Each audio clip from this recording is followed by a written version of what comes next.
back. This is the 16th episode of the eDuck podcast. I am Robbie Boydstun, sitting here alongside Erik Scopel. Erik, how are you?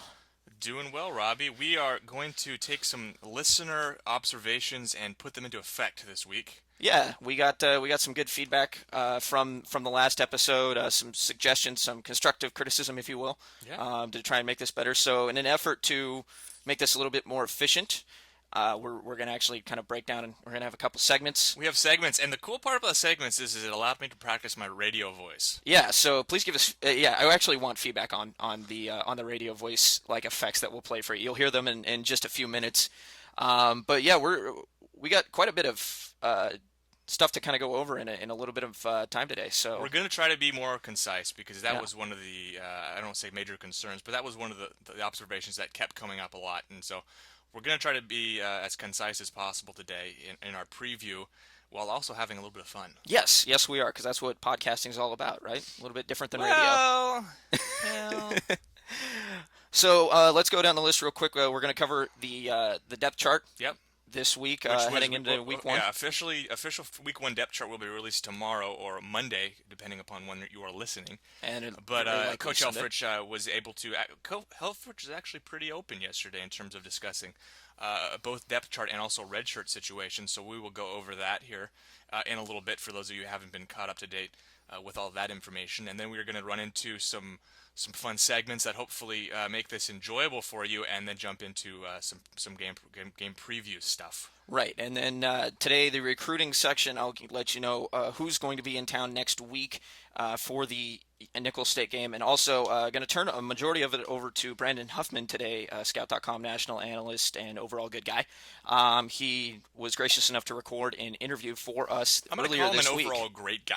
Yeah, he really is. Brandon's one of the real genuinely great people in this business that I've had the pleasure of meeting. So really thankful that he was willing to come on Oh yeah, and and give us some time. he's been instrumental in helping me get where I'm at and learning the trade a little bit here with how recruiting goes. So we'll let him do a majority of the talk today. It's going to be about how Oregon's been doing up to the halfway point here. So let's with no further ado, let's dive into the depth chart. Erik, why don't you take that away? Well, I just want to break down first. I think a lot of fans were curious about who's going to play and who's not going to play, especially on a recruiting site like eDuck. We follow these recruits from the process of breaking it down to a top 5 or a top 3 to setting official visits up to committing to schools. And now, so obviously signing day this last year, Oregon received 19 commitments, one of which was a junior college player who everybody assumes will play and will play, Joe Walker. But then you've got 18 other guys, and you kind of it's kind of fun piecing together, Who goes where? Are all the blue chips going to play? Are all the linebackers, are they going to play? Not a lot of linebacker depth, kind of piecing it all together. So, and we weren't sure how clear the picture was going to be going into Nicholls State, because Helfrich had actually been a little bit coy in terms of whether or not he would release that information, but was actually quite candid yesterday in terms of breaking that down. And he kind of broke it down into 3 groups, which was interesting. A group of players that will be playing for sure, that he's kind of they've already had the discussions. They had that on Friday, which was kind of decision day 2013. It was kind of like a presidential election. So they broke it down into 3 groups: guys who will be playing, guys who are definitely redshirting, and then guys who, kind of like Alex Balducci last year, the door hasn't been entirely shut. It's kind of cracked open a little bit, and they'll have a chance to play this week. So let's go over that real quick, and then I'll get your impressions on what you think here. Sounds great. The five who are going to play are probably at least 4 of them. I think are 4 guys that everyone would have expected to play, because they were probably kind of the cream of the crop this past recruiting class. In Thomas Tyner, Tyrell Robinson, Tarodney Prevost, and then kicker Matt Wogan, who many expect, like we talked about last week, to compete with Alejandro Maldonado for the kicking duty and perhaps even as a punter. Right. The 5th guy is tight end Johnny Munt, who was a very well respected recruit, but somebody who perhaps because of the depth of the position, we weren't sure about whether he'd play. But if you'd been listening closely or following closely, you shouldn't be too surprised, because of Farrell Brown's injury and T.J. Daniel moving to defense. Coach Osborne and Coach Frost kind of lauded him for how much he'd been playing. I think Frost said it was the most snaps for a true freshman in fall camp that he'd ever seen while at Oregon. So that says a lot about what Johnny had done. So impressions there. I mean, I know that everybody kind of expected Tyner, Robinson, and Prevost to play. Those are kind of the cream of the crop there in terms of the class. Obviously, maybe Tyrell's brother Tyree, who is not in our guaranteed list, maybe a surprise because you kind of expected both twins to play. Right, and they're both very talented. I think it's just a matter of the fact that one position's got a ton of depth and the other one doesn't. So unfortunately, that leaves one of the twins out in the cold a little bit. But I think that's a pretty solid five players to trot out there. Like you said, it was expected with Tyner, given that he was a five-star Sure. blue chip prospect there. Prevo coming in and being that kind of big signing day get, along with Cameron Hunt. Those guys were big, very highly lauded for that recruiting class. So Prevo is not really a shock. Wogan, I always kind of expected just based off the hype and based off the fact that there's been questions in the kicking game, and honestly the fact that reading over the practice reports and everything, it's been they're both going after punter and kicker. So there was kind of just an open field for him to at least grab one of those spots. So I do expect, not exactly shocked to see that he should be getting some playing time this season. So really, there's not a ton of shock here. Munt, again, yeah, with the I depth, think I going think into you're fall right. camp, you would have been a little surprised, but having read the reports and kind of having listened to the interviews and me personally having spoken with some of these coaches about him, it sounded like, I mean, really that he was maybe even the most impressive freshman this fall camp in terms of just stepping in and being ready to go. And I think Frost said he'd earned the respect of his teammates, which is something that's difficult to do sometimes for some of these 18-year-old kids with the veteran guys. Well, and real quick, just he's taken advantage of a situation there that he got a little bit of a window to take advantage of that spot with Farrow's injury, And and you have to remember, Colt Lalera missed, I think, the first day of camp, and I don't know how much I'm not sure how much that affected things, but there might have been a little bit of slow period there for him. So there's a chance that Munt was taking a lot of snaps early on, even before Brown was hurt. right, and so he took advantage of that spot. So, and the fact that he got the most snaps out of from what you said in the interview, that he's getting the most amount of snaps that they've seen as out of a freshman, that says a lot to how fast he was able to adapt. So, and we heard a little bit about that with Cameron Hunt Yeah, in previous reports about how quickly he's been able to ready adapt to as play, well, and ready to play. instant Yeah. impact type of guys. Yeah, So and if we're going to kind of project how we think these, I think Munt will probably see second to third reps this year. Tyner, obviously, you don't know what you're going to expect from him, still kind of dealing with that injury. I think Tyrell Robinson is I think they decided to burn his redshirt year, if you will, for to use him on special teams. I think he's going to be a real solid special teams player. Prevo, it sounds like, is kind of going to be used as a rush specialist, like kind of circa Kenny Rowe, right. 2009 or 10 or whatever it was. And then obviously Wogan competing for those kicking duties. Now let's move on to the guys that Helfrich said will definitely be redshirting. Offensively, Damian Hobbs, Darren Carrington, Elijah George, and Doug Brenner. Evan Voller, I don't think he mentioned, but I think it's safe to say, based upon the injury report we heard last week from Greatwood about him, so I think he has a hamstring injury. I think it's pretty safe to say he will also be redshirted. Linebacker Danny Mattingly also was not mentioned, but I think it's again safe to say he probably will be redshirted. Right. I think if he was somebody who stood out or was a gray area guy, he probably would have been mentioned pretty predominantly by Helfrich in the other categories. And then it sounds like all three freshman defensive backs, Chris Sese, Juwan Williams, and Tyree Robinson. I think Helfrich said he hoped to redshirt them, which to me, if you look at the depth chart, Maybe they get a little bit of action on special teams. Maybe that's why they're probably holding out a little bit, because those guys are guys that would probably, especially guys like Cisse and Williams, those are guys that would excel on special teams. Not exactly shocked with Hobbs.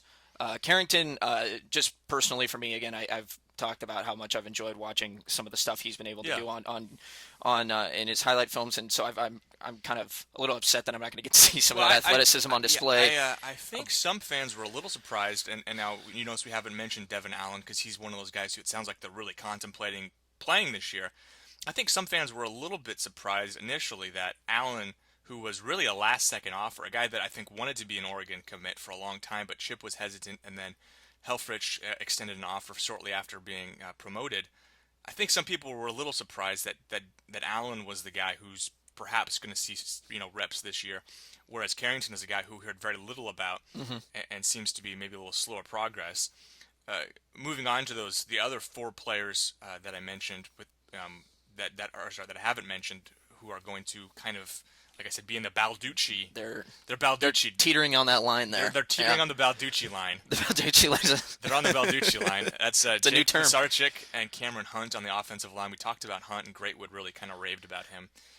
It sounds like those two guys are, I think if they had their preference, they'd redshirt these guys because I think going forward they could be really good, but they're just not all that confident about the depth, especially at tackle, because obviously you have those two cornerstones of the offensive line. They're on the edge, but you go behind them and you're kind of. I mean, there's a couple of walk-ons who are seeing significant snaps. Matt Pearson being one of them. Although as I mentioned on the board, he's not your typical walk-on. He's like 6'6", 260, 270, pretty well put together guy. Yeah. You see him walk by, you don't think, oh, there's a walk-on offensive lineman. I think he went to Jesuit a couple of years ago. Um, and then James Usher, Everett Benyard, who looks like we will get to in a moment in terms of that guard position, but he did not win that position as one of the two starting offensive guards. Sounds like he might be seeing snaps both at guard and tackle. Same thing with Andre Y, Andre Y. who also lost out in the guard battle. It sounds like, and will also be playing a lot outside. So there's just not a lot of, I think, I don't want to say confidence, but there's just a little bit of concern about whether or not they have the bodies, and I don't think they'll hesitate to burn one of the especially Cameron Hunt. I think he kind of is a little bit ahead of Pisarcik, having spoken with Greatwood. Mm-hmm. But that's more speculation, which we don't do in the podcast. And then the fourth freshman, who it sounds like the door hasn't been closed on, is Kanai Benoit. Which is interesting, having a couple of extra running backs there. Tyner was expected. I don't know if Benoit exactly was. Well, I think perhaps Tyner's injury plays into the fact that they're considering not redshirting Benoit, because if you look at the depth after Byron Marshall and DeAnthony Thomas, they have Ayeli Ford, who earned a scholarship this year, but was a walk-on prior and is pretty undersized. I'm not sure he's a guy you can really lean on for big carries.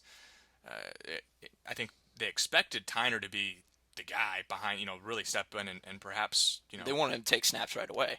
and with the injury, they're maybe a little concerned with that, and so they're not going to be.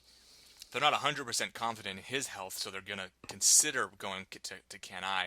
Of course, we'll see against Nicholls State. It'll probably be a perfect opportunity to see how good Tyner is and where Benoit plays into things. Right, right. And, given the fact that there's not a ton of, I say, the offensive line, defensive line, those lines are set, it's not shocking to see guys that, having a guy like Hunt there, given how highly touted he was, and from those reports that he's adapting well, like you said, ready to play, he makes a lot of sense to keep available.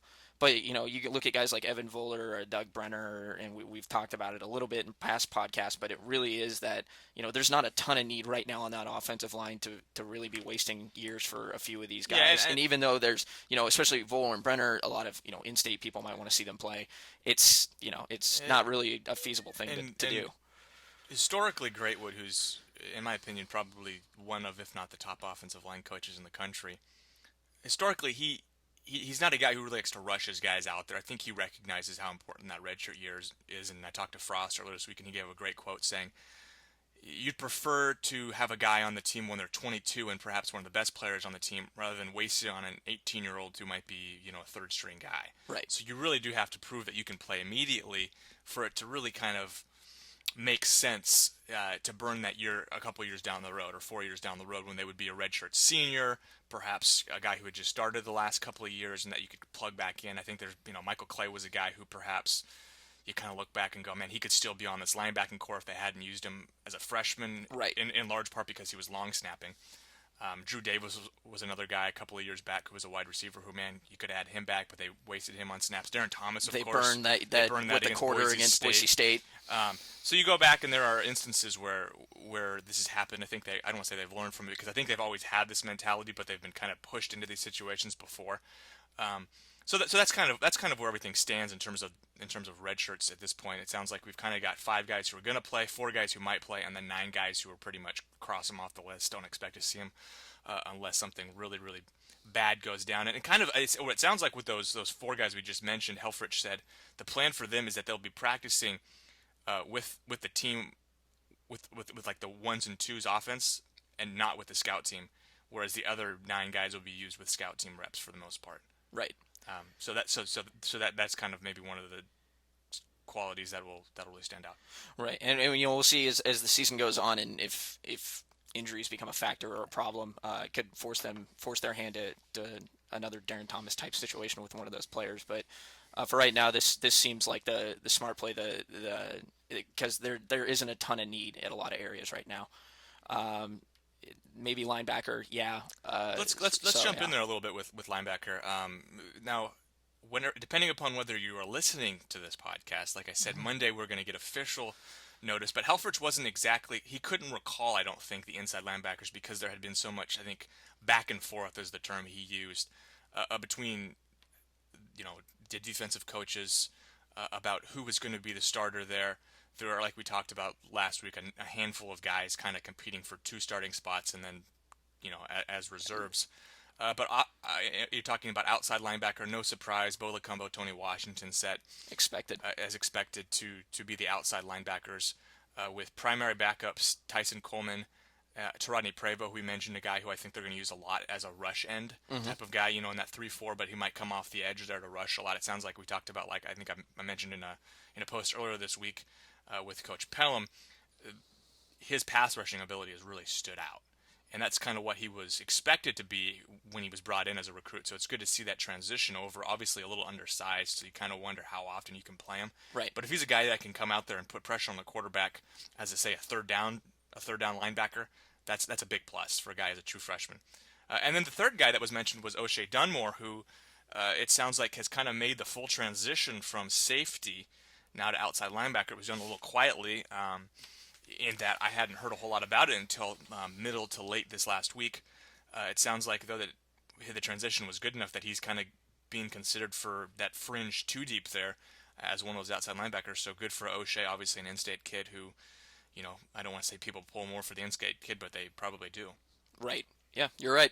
I think that this is, linebacker, like we said, has been the biggest question, and it'll be interesting to see, in these first couple of games, who's going to separate themselves from the pack. That's what the coach talked about earlier, Yeah. as you reported, and that's the one position that I'm looking forward to watching next Saturday. And really kind of trying to dig into is that linebacking core because of how many questions there are there. They've got a couple of good guys there that can help, build some confidence in those players with Bo and Tony. But again, this is where a lot of these freshmen are going to get their first in-game experience where the quote unquote big boys play now, Yeah. and it'll be interesting to see who separates himself from the pack. Let's move a little bit on to offensive guard, where we talked about Everett Benyard losing the battle there to Hamani Stevens and Mana Gregg. Hmm. Stevens, a junior, obviously took his mission a handful of years back, and Gregg, a fifth-year walk-on who stands just 5'11". It's kind of a great story to see a guy like that who's obviously worked his butt off, kind of a Rudy-esque. That could be. Are there going to be that could have been chants my in the crappy stadium on comparison Saturday? of the week. Shoot, He's Rudy. he's the Rudy comparison. Now, that's a bad comparison, so don't really. That's really a crappy comparison. That But great for a guy who's been in the program that long to finally get his shot. I know, obviously, I think he was slated to play a lot last year and had some injury problems, but he's now back and should be good to go this fall. There are two other position battles that were broken down a little bit by Coach Helfrich. The other one being the punting position, which it sounds like Oregon fan favorite Alejandro Maldonado has won. As long as he's not kicking it through the uprights in those clutch. We'll see. Maybe he'll be confused. Put in those, Maybe he'll put be in those clutch confused situations.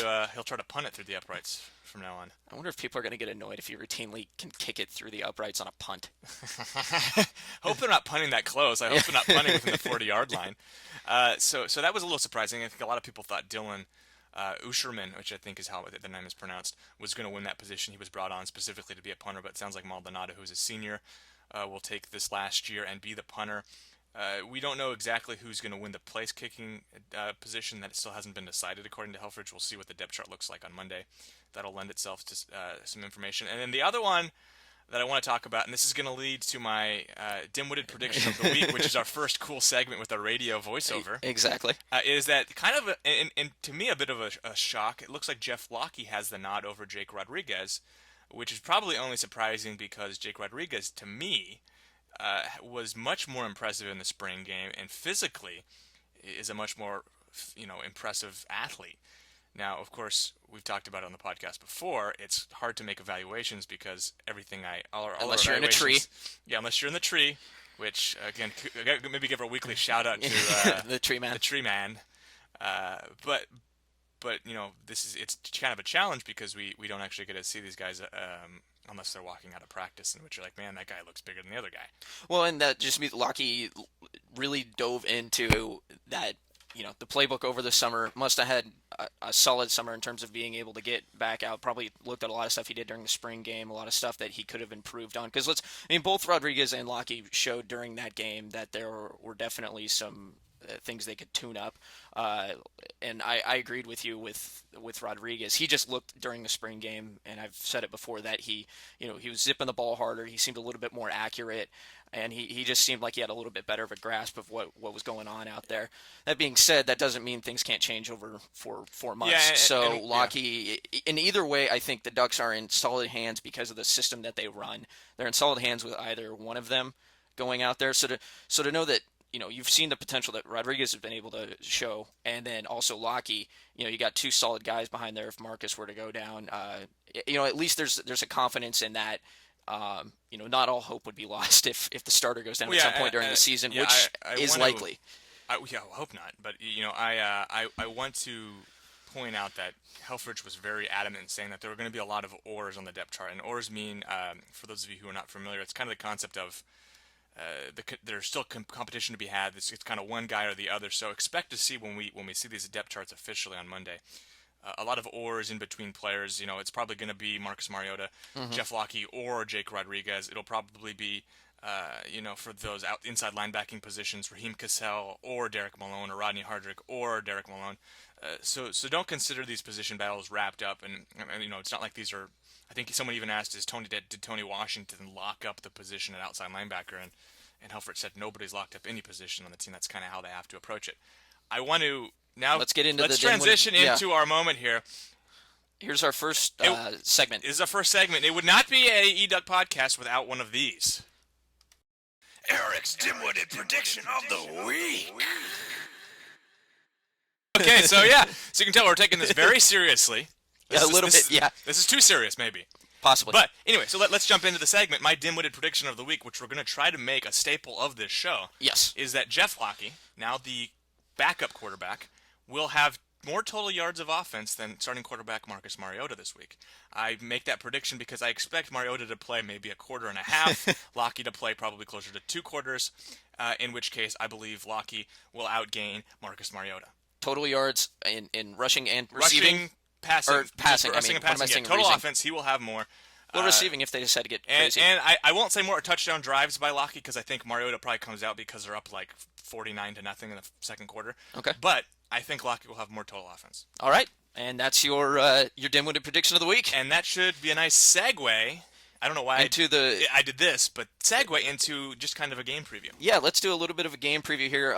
Not a ton to preview because we've done a lot with the depth chart here, and well, unless you are one of those people that is going to try and win money by taking the spread with Nicholls State. I don't even know if they're releasing one. Is there a spread? I want to look up the spread. I don't know if for games like this they do this, but regardless, we are now 6 days away from Game 1, and hopefully, well, actually, it'll be interesting to see how packed Autzen Stadium is because there's been concerns actually because there aren't the student section's not going to be present or should not be as full as usual. Excuse me. They usually only open a couple of the sections for the preschool games, I like to call them, because these games take place. I mean, it's still a month before that stuff before school even opens up. So, but at the same time, it'll be interesting to see how full the stadium gets, and because it's Nicholls State, because of, I think, a lot of people remember what Oregon State did to Nicholls State at the very end of last season, and now they're coming in to play Oregon.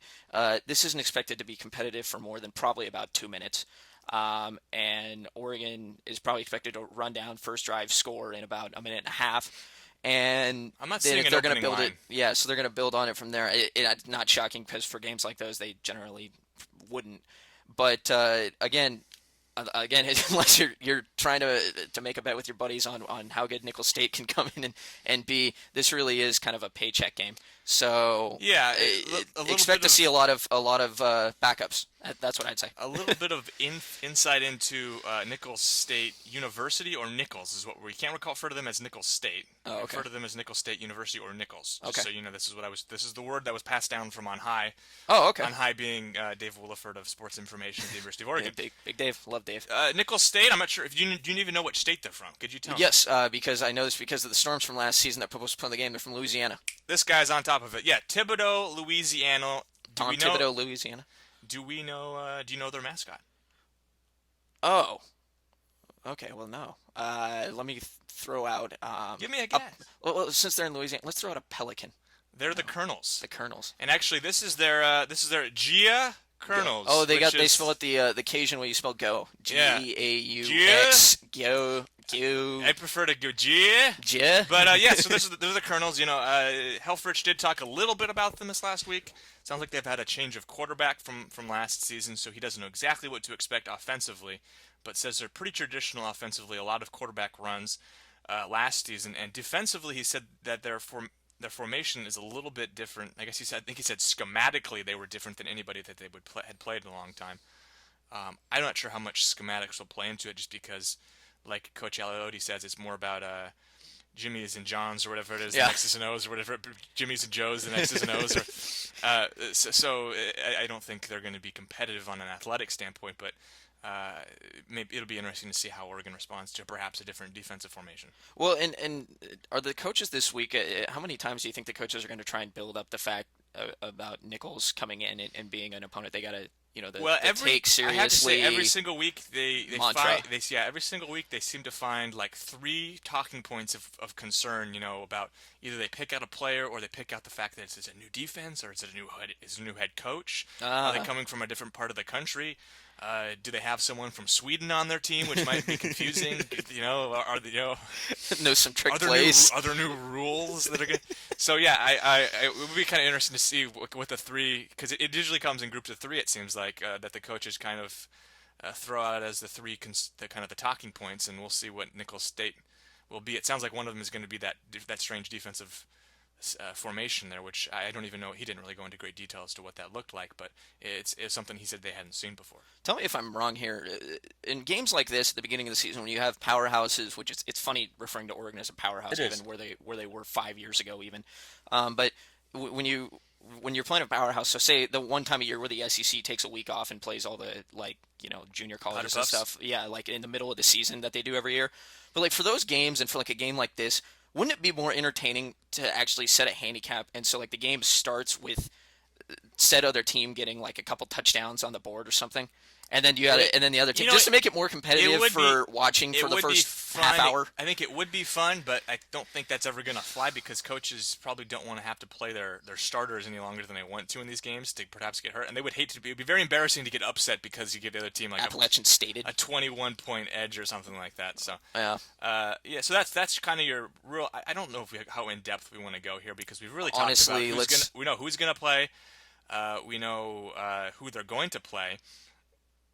Apart from that, it probably doesn't really matter. We'll have a better idea, and we can probably do a more in-depth look into Virginia next week. But because that's going to be an opponent probably of greater challenge for the Ducks. Of course, it's going to be their first road on the test road of the season, which is always difficult, going all the way across the country. It's probably the furthest they've traveled since Tennessee, maybe. Yeah, and a pretty humid back there still. So that could be a challenge of sorts. And so let's just say, I mean, I want to know, how much do you think? What do you think the final score is going to be? How much do you think the Ducks are going to win by? How much do you think Nicholls might win by, if you feel that way?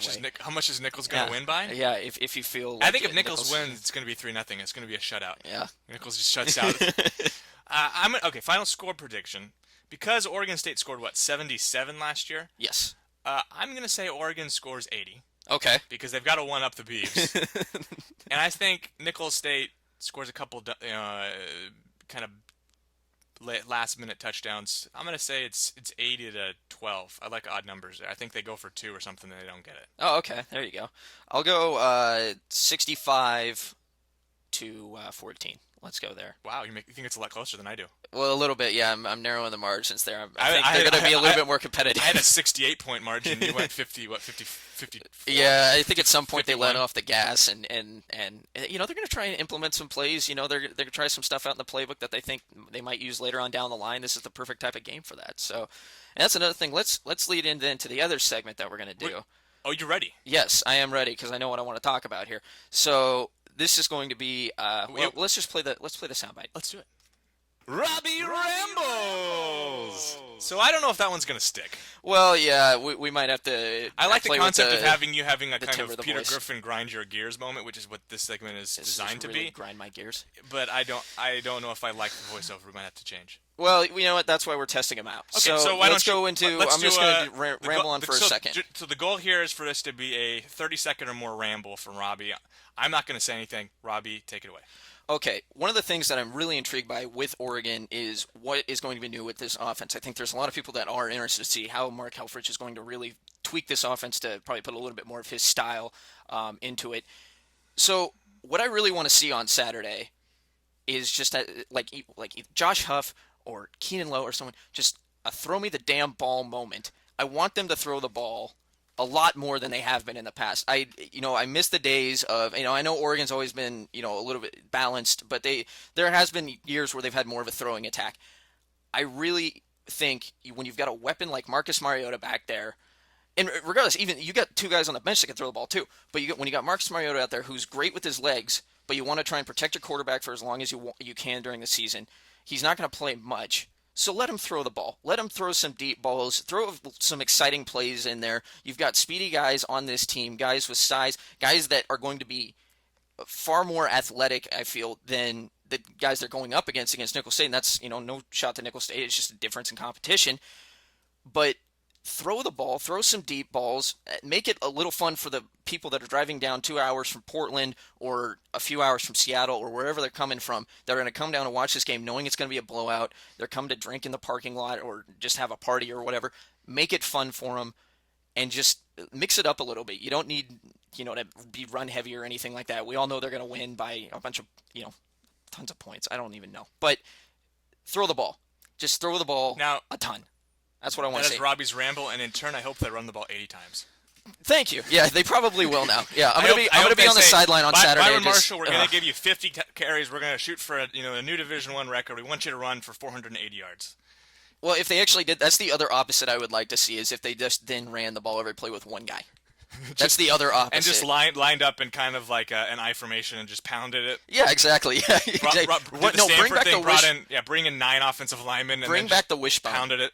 We're gonna run the Nebraska offense from the '70s. So so that's one of the things I just want to see this weekend. Let's now segue real quick into something we want to do going into this season, just because it's a little bit more fun. Let's go through the rest of the Pac-12 slate. I think what we want to do here is just at least make a brief prediction, a quick kind of sentence or two on each game's outcome. Obviously, at this point in the season, early on here, some of these aren't very good matchups, so we don't have to really talk too much about it. But let's start with the first, that was tough. I don't know what happened right there. I don't know that game. It's kind of like an Evan Almighty moment. Do you remember that? Yeah, a little bit. Yeah, Bruce Almighty. Steve Carell. Yeah, exactly. Thursday night, this upcoming week, Pac-12 and college football season commences. All right. And two Pac-12 games being played. Utah and USC are matching up against quite difficult opponents. Okay. Utah's got Utah State. Actually going to be probably a pretty challenging Utah game. State's not bad. That's going to be a pretty challenging game. And Hawaii will be hosting USC in Honolulu. Oh, so they get the return game. So they did do a home and home with them. They did a home and home. Okay. Well, that's cool. But it's more of a vacation for USC. Yeah, exactly. Let's start with Utah State. I think Utah State wins this game. It's always a fun rivalry. Utah State has been actually probably better the last 3 or 4 years than Utah. Yeah, actually, and they've improved their program. And I just don't see the talent on Utah's team. I think they're going to be competing with Colorado for last place in the Pac-12 South. I think Utah State probably wins a low-scoring game, something like 18-15. I actually think Utah State is going to pull the upset here too. I really think that they've built their program up over the last couple of years. If you remember a couple seasons ago, They almost upset Auburn their first game as national champions. They're defending national champions. They almost upset them on the road, and really should have, Yeah. except for a late game collapse. They've got a lot of talent. They've got good coaching. Again, you would think Utah would be able to come in and win this game, but I like early season upsets, and I think this is more of a shot than USC Hawaii, because I'm going to take USC in that game. And So of course, Utah State only lost one game last year, so it might not even be that much of an upset. Now let's move on here to Hawaii and USC. Any concern here with USC not having named a starting quarterback, which is sort of strange. We're still battling it out down there in Los Angeles, and not too much to Marcus Lee's disgust. It seems like he seems kind of irritated that they haven't kind of determined who's going to be throwing him the damn ball. yeah, exactly. Well, I would be frustrated too, given how much potential that guy has to be a player at the next level in the league. And when you go from Matt Barkley now to you don't know who's throwing you the ball, that's got to be frustrating, especially a week before the season. That being said, USC still has far and away more talent from what they bring in. Sure. Whether or not the chemistry issues have been resolved from last season, that's still in question. And whether or not you're going to get the Lane Kiffin coaching from last season that seemed discombobulated and inconsistent and just flat out, well, bad, or are you going to get the one from 2 years ago that went 10-2 and if Led not to for a a number bowl one ranking ban, next yeah, year, yeah. if not for a bowl ban, would have been playing in the Pac-12 title game. So, again, You're taking USC? I'm taking USC. I just don't see Hawaii doing anything with this. Unfortunately, I agree with you. I want to find one here where we don't agree. I don't think the next Okay. one's going to change that. It's going to be a Friday night game, Northern Arizona playing at Arizona.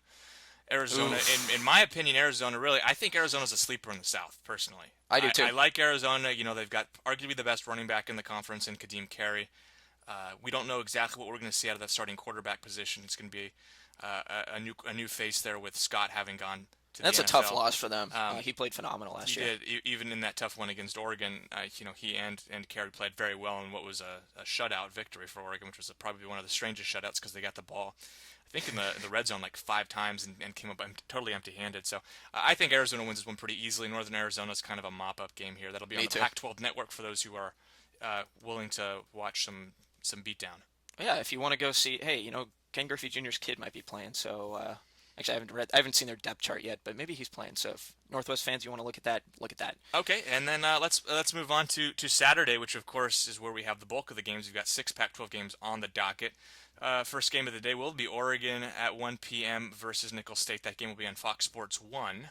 Okay. For those of you who are going to be watching it on the tube, which could be quite a few of you. We've already talked about predictions there. Let's just gloss over Yep. it.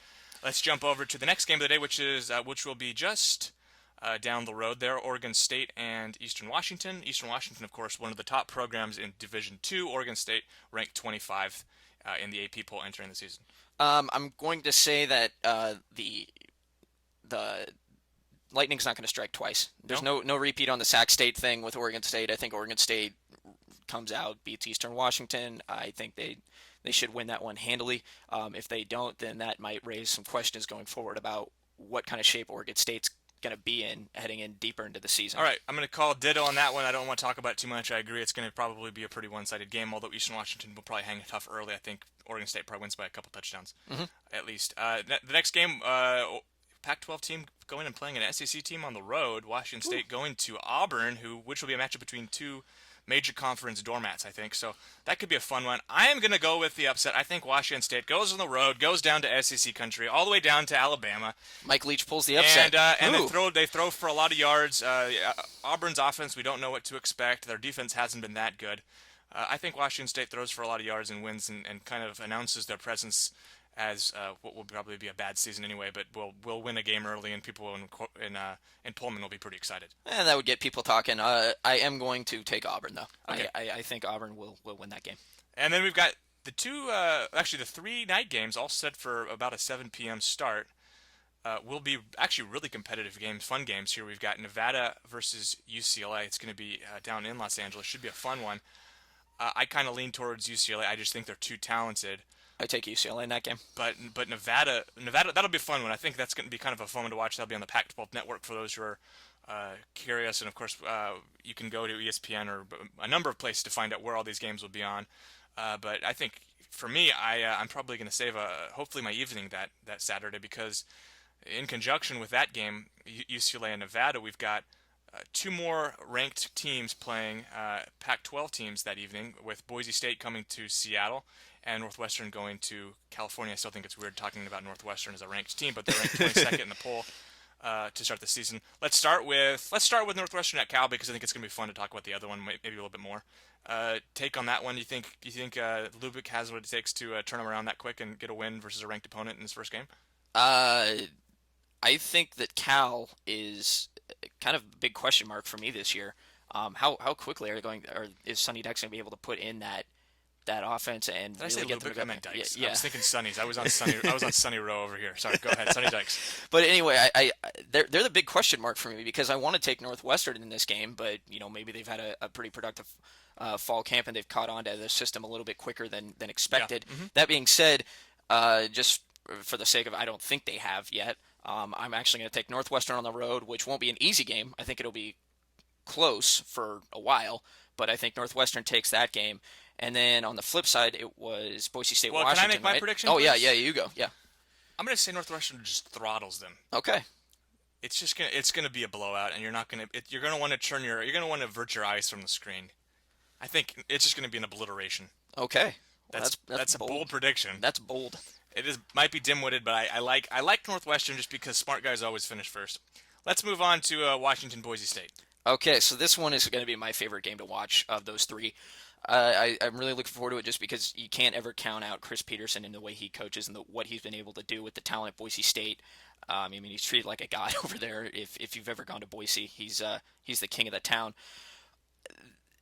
Will Washington now? This would be a big win for them, even though it's at home, because this would be huge in starting momentum, and it would do a little bit. They would have to they'd be able to push off the questionable early loss conversation with a win here. I think Washington takes this one at home, new stadium. They'll be pumped up. I think they take the win, You know, but I think Boise State keeps it close when for was the three last quarters. when was the last time Boise State lost an opening game against a good opponent? It doesn't feel like that happens very often. Well, the last time they went to Washington, they did lose. I remember that. I think that was '07. So maybe it's been 6 years. Yeah. I feel like the momentum continues. I think Boise State wins this game. Boise State, of course, plays a one-game season. It seems like every year they schedule one really good opponent, beat them, and then play one good. I guess a two-game schedule, and then they play one good team in conference. And beat them, and then they end up undefeated, and everybody's up in arms while they're not playing for national championship. But in this instance, two of Oregon fans' probably least favorite teams matching up here.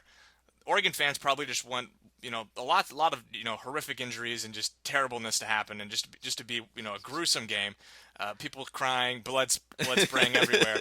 And you can't blame them, I guess, maybe, but that's kind of a Two programs Oregon fans do not like whatsoever. what a gruesome way to approach athletics, but Right. where you're just hoping for broken bones protruding Let's from hope the people's fans are a little jerseys bit more civil than that. and for people being carted off every other minute.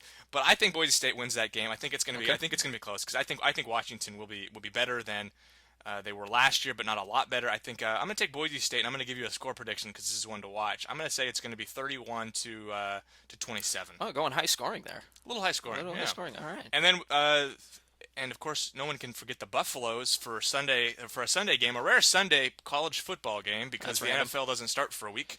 And we've got the Colorado State in-state rivalry. Oh, that's always fun. Colorado State, the Rams host the Buffaloes. It will be on CBS Sports Network at 3 p.m. Who won that game last year? I don't think Colorado won a whole lot of games, but they might have won that one. Let me check. You know what? I'm going to take Colorado State at home. Why not? Yeah, let's see here. Last year, these two teams opened their season, and Colorado State won on the road over the Buffs. I'm going to say the Buffs. They're starting out hot. These guys are they're here to turning it play. around finally. They're turning it around. Since New Heisel, these guys have been. But I think I'm going to take Colorado on the road here. All right. I think they're going to have what it takes. It's going to be a challenge. It's going to be a tough game. But I think it's going to be one of those kind of hard fought. I wouldn't be surprised if it's like a 10-7 game. Honestly, I don't think there's going to be a lot of scoring. I don't think either of these offenses are that good. I'll take the Buffs for the Pac-12 pride. Okay. All right. So I think that's that. We'll have to kind of wrap up next week's show with kind of an analysis of how we did here. Yeah, we'll keep track throughout the season and see how we did. And just to prove that I'm a lot smarter than Robbie, which, if having listened to the podcast, you're probably well aware of by now. Or not. Or not, maybe not. I Yeah. don't know. All right, and so let's take the last how many ever minutes it'll be, 12 and a half minutes. We'll try to make it to talk recruiting. Robbie, go ahead and do your 2.5 minutes before we turn it over to Brandon. Right. Okay. So real quick, just wanted to kind of give people a little bit of an update on who's going to be in town this week. I got a text yesterday from Arian Springs. Of course, highly touted Duck verbal commit at cornerback. He's going to be out with his mother to take an official visit. Always good to hear. Yeah, so and they'll get to see a little bit of the nicest weather. Well, we think that will be left over before fall kicks in. So he'll be out there. In terms of players that aren't verbally committed, last night Sam Jones, offensive tackle out of Colorado, who coincidentally with that Colorado State game, those are two teams also in the running Yep. with him, as well as Arizona State. He will be out here, so he's going to be able to fit in. Remember, he talked about he had two Thursday night games that he'd be able to take an official visit on one of those two. Looks like he's going to take it early. That information was tweeted out last evening. I actually saw Yes, it first, so yes, I you want did. credit for the recruit scoop. You can check him out Okay, yeah. at Sam Jones Sam the Jonesy on Twitter. That's kind of a strange Twitter handle, but he tweeted out, "Just got my first official visit planned for Friday. Headed to Eugene. #Oregon." And Jones is another prospect that, depending on what happens, with guys like Caleb McGarry or someone like a strong Northwest prospect. He's a guy that's a West region guy that be a pretty solid addition for the offensive line. And then also North Carolina wide receivers, you see Matt Lubick's influence coming in. Braxton Berrios, Yeah. according to Springs, will be out here as well. Asked him about that. So Berrios, again, guy that a few people on our board are very high on. He's got drawn comparisons to Wes Welker, pretty solid slot guy, great field vision, and really just kind of an elusive guy once he gets in the open field, and solid hands. So he'll be out here as well. So a nice little opening week for Oregon. They're gonna have a couple more big names come in for the Tennessee game. We'll go over that in a couple weeks. Sure. But that being said, it's a nice little startup. So let's segue. This will be the last part of the podcast here, make it a little bit shorter for you guys. Brandon Huffman, national recruiting analyst for Scout.com, is going to talk real quick about Oregon and where they've been through what they've been through the past 6 months, getting in through the halfway point of this recruiting season. So we'll Is this turn the it half over point? there. This is the half. Yeah, just about. Yeah, we're into August, so just past the halfway point. Of course, beginning of February. That first week of February is when signing day is. So we'll turn it over to Brandon here, and then we'll come back, wrap it up, and send you on your way. First question about Oregon recruiting is just what given what they have right now, what's your opinion on what they've been able to put together halfway through the recruiting cycle? I like it, and part of the reason I like it is because they got a phenomenal running back in Royce Freeman. They've got a very good defensive back in Arian Springs. They've got a good upside guy in Jalen Jokes, who is a versatile player. He could be an elite D lineman. He could probably be an elite offensive lineman. He's not there yet, and that's probably why he's a high 3-star. Is that he's raw, but I want the 6'5", 250, 260-pound raw kid any day of the week over the 5'8", 175-pound raw kid. That's not going to really kind of pigeonhole what you can do. So I like some of the guys they've gotten. That they maybe, I wouldn't say they're taking flyers on, but like Jubbs, he's not a complete player yet. They don't have a chance to be down the line. But I think that's a good pickup. Mahalik is, I think Mahalik's got a chance to be a very good player, but there's also the risk factor that maybe he won't be. Maybe, there's no real tangible proof on Friday nights that he will be. He's been, terrific on the camp circuit and in 7-on-7 tournaments, and, he's definitely shown he's got a Division I arm and Division I ability. But until those live bullets are flying, you still kind of have to temper the enthusiasm. Yes, they have the ability of saying, well, it worked with Marcus Mariota. Look how good that did. But then you take an experienced quarterback like Jeff Locke. I mean, is Jeff Locke ever going to take a significant snap at Oregon? No. So, you can always say, yeah, but that, again, Russell Wilson is 5'11", Doug Flutie's 5'9", Drew Brees is 5'9", but not many people are continuing to knock themselves over to get small quarterbacks. They're still trying to stick with the guys that are bigger. So I think the moral of that is that, yes, Marcus Mariota worked as a guy who was inexperienced and didn't have a chance. But I don't even think the Oregon, I think Greg even posted the other day, I don't even think the Oregon coaches expect Mariota to be as good as he's turned out. So with Mahalik, it's like, it's safer to answer that question in mid-October. But having said that, I still think, again, athletic, 6'3", top 25 quarterback isn't a bad quarterback to bring in. But I really like what they're doing. I think they've been a little bit more liberal with their offers than they obviously ever were under Chip, and I think it's making things, a little bit. I think it's giving them a better chance with a lot of guys. Having said that, I still think you can look at Alfieri and be like, well, if maybe if we're going to offer him back in April, maybe he commits there instead of Stanford. And that actually leads into a question I wanted to ask you was they missed out on a guy like Alfieri, a guy like Bobby Okereke, a guy like Jimmy Swain out in the Midwest that sounded like he was pretty high on Oregon, ends up verbally committing to TCU. And linebacker is a position that they've needed to kind of focus on here later on in this recruiting cycle. Do you think they're just waiting a little too long or not putting enough focus there right now, or waiting a little too long to offer these kids and that's why they're not coming to Oregon? Or is it just a more attractive offer somewhere else? I think it's not even so much as an attractive offer as much as it's a better fit. I mean, Stanford is a tough school to turn down, especially when you're an elite student or you're out of school, a prestigious school like a Jesuit, where academics are preached so heavily. Those are hard to turn down, and it's hard to knock Oregon's recruiting a linebacker when you consider that Don Pellum is one of the best recruiters and consistently has been one of the best recruiters, not just in the Pac-12 but nationally, and he's always done a good job.